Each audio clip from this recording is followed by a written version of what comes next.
5 people have been killed. 3 others are being treated in hospital after they were wounded in a mass shooting in Gqeberha. That incident took place yesterday.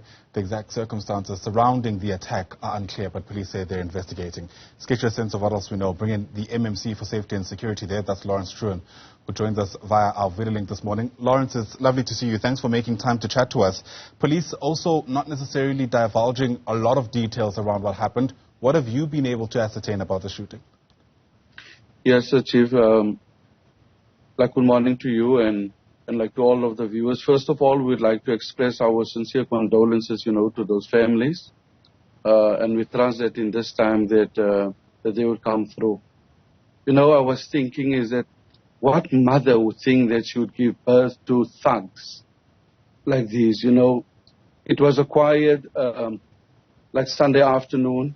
People were enjoying themselves at their home, and 2 thugs entered. The fact that about 29 cartridges were found on the scene, it showed that the guys went out there with one thing, and that was to kill. So I've spoken to the police. They are busy with their investigations, and they do not want to speculate as to what were the reasons as to what has happened, But I must say, this follows also shooting and killing of about 8 guys from the northern areas just about 2 weeks ago. So it is clear that Nelson Mandela Bay has become a war zone, and on our own, I don't think that we'll be able to remedy the situation. I'm told that the minister would be here now this morning, and I think that, and I hope that, our engagements with him would really bring peace to the people of Nelson Mandela Bay. Right. I mean, I think there isn't an expectation that you fix this alone. Law enforcement will have to play their role, but there's going to be real questions around what you and your office have been able to do since you realized that you're under siege, as you put it. Oh, great, Chief. What we've done last week, we've had just this live demonstration with drones. From our side, from the metro, we will definitely be making use now of drones, because what we say with drones, it's like eyes in the sky. Many times when it comes to this type of murders, many times then we have people are afraid of coming forward and being witnesses, because their lives are also in danger. But once we come up with drones will be able to follow those culprits until they are being arrested, and the footage of those drones would also help us when we go to court, So we are very positive that this type of technology would drastically bring down not only our murders, but also when it comes to vandalism and that type of thing. So making use of drones would be one of the main things now that we'll be introducing. Secondly, what we also said that we want to engage SAPS with, think that we must also put out now a wanted list for our 10 most wanted criminals. It cannot be that criminals just walk the street and nothing happened to them.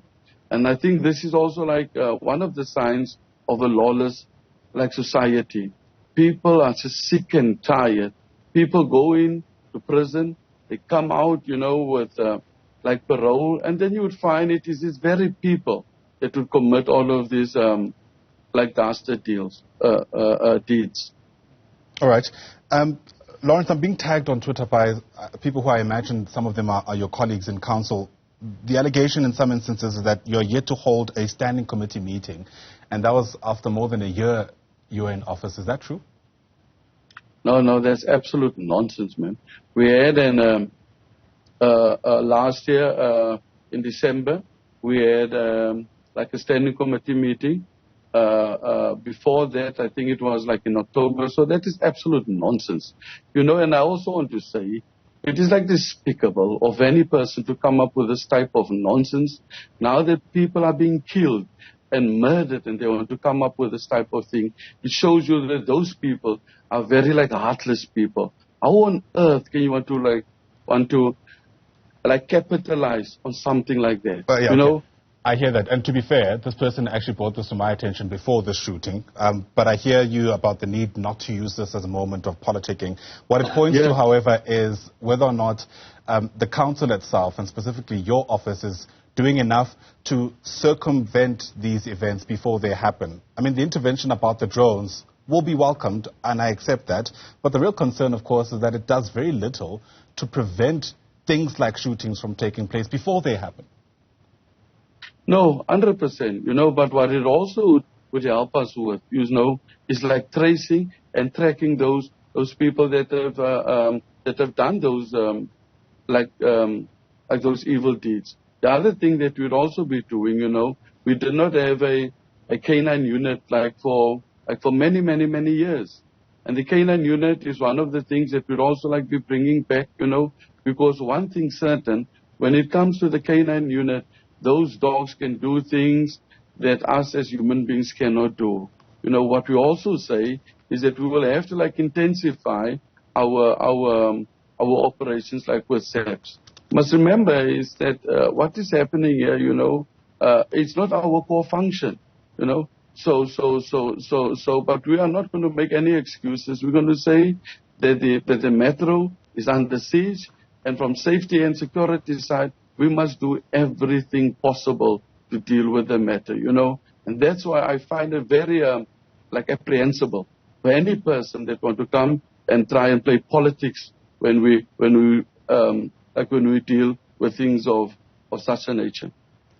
In your last meeting, which I presume is the one you held in December, what were some of the main issues that you reckoned ought to be focused on, given the fact that by then, I'm sure you were able to ascertain and accept that you have a problem, especially around mass shootings in Nelson Mandela Bay? One of the main problems, Chief, is our funded vacant posts. There is 158 funded vacant posts, within my department. That by itself, it tells you it is despicable for any department to have so many funded vacant posts, and yet we are complaining about staff shortages. Secondly, we said that what we will have to do is to introduce more short spotters. We do have one short spotter in Allenvale, and it helps us tremendously, with finding out where the shot has come from and so on. And I think that what we have to do, there's no short spotter within the township. We will have to get one there urgently, and in most of our hotspots. What we also said we want to do is to have a crime summit, because many of us are working within our own silos when it comes to combating crime. And by the end of next month, we must have a crime summit where SAPs, safety and security, the CPF, everyone involved in combating crime needs to come together and see to it that how we're going to combat this evil. Yeah. This is the matter, Chief. That would not be able to be solved by only by one department, but by every person who's interested in doing away with crime. Without a doubt, it's also not a new matter, and I suppose the question then becomes, how much time do you reckon is reasonable that the people of Nelson Mandela Bay should give you in order to at least start having some dent through your collaborative efforts on these kind of crimes? Okay.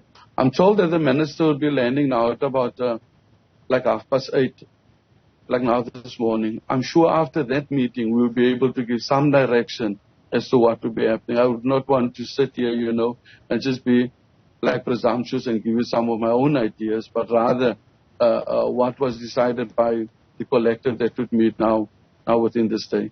All right, hopefully we'll be able to catch up on the other side of that meeting if it does take place. For now, let me thank you for your time. Lawrence Troon is the MMC for Safety and Security in the Nelson Mandela Bay region, and we'll keep watching that story as it continues to unfold.